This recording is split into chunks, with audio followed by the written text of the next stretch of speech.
welcome back. ChatGPT may be taking over basic research and writing tasks, and one day new AI language models may take over your home. Smart homes with internet-connected appliances like fridges, washing machines and thermostats are becoming more common. These are usually managed through voice assistance devices like Amazon's Alexa or Apple's Siri. Some think that a new AI language model such as ChatGPT will be able to learn more natural language to help improve smart home controls. So for example, instead of saying turn on the lights, you may just have to say it's dark in here and the lights will come on. So for more on how AI could change the way we interact with our homes, I'm joined now by Dan E, CEO of College Node. Great to have you on the program, Dan. Now, why is there a need to use ChatGPT to control smart home devices? I mean, is it really a case of just coming down to more loose language? Are the smart appliances we have already just not smart enough? Yeah, in a way, the smart appliance we have is just not smart enough. ChatGPT can better understand your command and what you want, so that when you speak, the computer can direct the appliances to do more precisely your intention, rather than doing something that I have to ask you to repeat the command 2-3 times.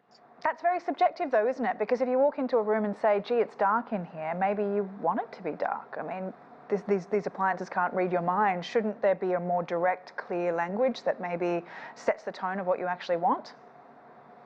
Well, you know, that's where gradual learning comes from. ChatGPT is able to slowly learn from you. So perhaps the way you want the light to be turned on is saying, geez, it's kind of dark in here. ChatGPT, compared to the conventional technology, will learn, oh, this is what he wants. So next time you say, gee, it's dark in here, then it will turn the lights on. So it's like ChatGPT sort of gets to know your personality and understands that darkness is perhaps not something that you want in your life. Now, what are some other trends in appliances and electronic space that we can expect? And how is the replacement of old items expected to play a key role in boosting buying power? Well, you know, the smart appliance will get continuously smarter, and they will slowly blend into our lives.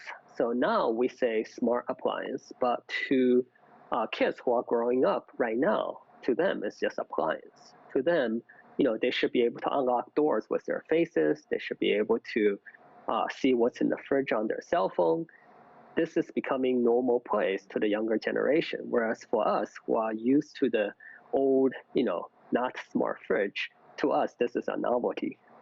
Tell us a bit more about China's progress with smart appliances. Is there anything specific that's coming out of the Chinese market that you can tell us about that you think that will be extraordinary on the market? Well, you know, Haier Group is one of the biggest appliance maker in China, and Haier Group has invested a lot into artificial intelligence. So a lot of the technology basically just melts into their appliances. And I'm not just talking about fridge, but I'm talking about door locks, I'm talking about microwaves, and I'm talking about things that you use every day that you will be able to unlock with your phone and will be able to learn from you to see, as the example earlier, different people have different ways of speaking. The appliance will be able to know exactly what the owner means. And will be able to cater to your specific communication style compared to just a normal, I would say, smart fridge, in which you have to learn how to speak the fridge's language. What are the benefits, do you think, of upgrading from traditional appliances to those with smart features? And also, what are the concerns or risks? I mean, when I think about it, I wonder if it would just make people lazy if you're not actually thinking actively about what something needs, and if you're just being kind of monitored and constantly sort of thought for before even having to speak yourself. You know, growing up, we've been told that being lazy is not good. But if you look at consumer behavior, consumers really do not like to move. They want to be lazy. I'm not sure that's a good thing, though. Well, you know, us. I'm not sure we need any more encouragement, do we? Well, you know, as appliance makers, it is their job to meet the consumer's demand, and consumer demand that they want to be able to lie on the couch and run everything through voice command, and that is what that's being given to the consumer. My goodness, So, I see an obesity epidemic coming on. well, that's a whole different topic, but yes. All right, now concerns about incorporating AI into these devices. We've touched on it a little bit here, but what are some of the big conversations that experts are having, and what are some of the risks, the really genuine risks you think of AI?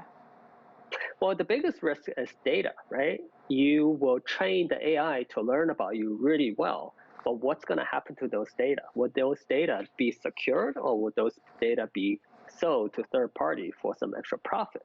Because if your appliance know you so intimately and are listening into your conversation, they might know, what you like, where you're going to be, and what your passwords are. Are those data safe?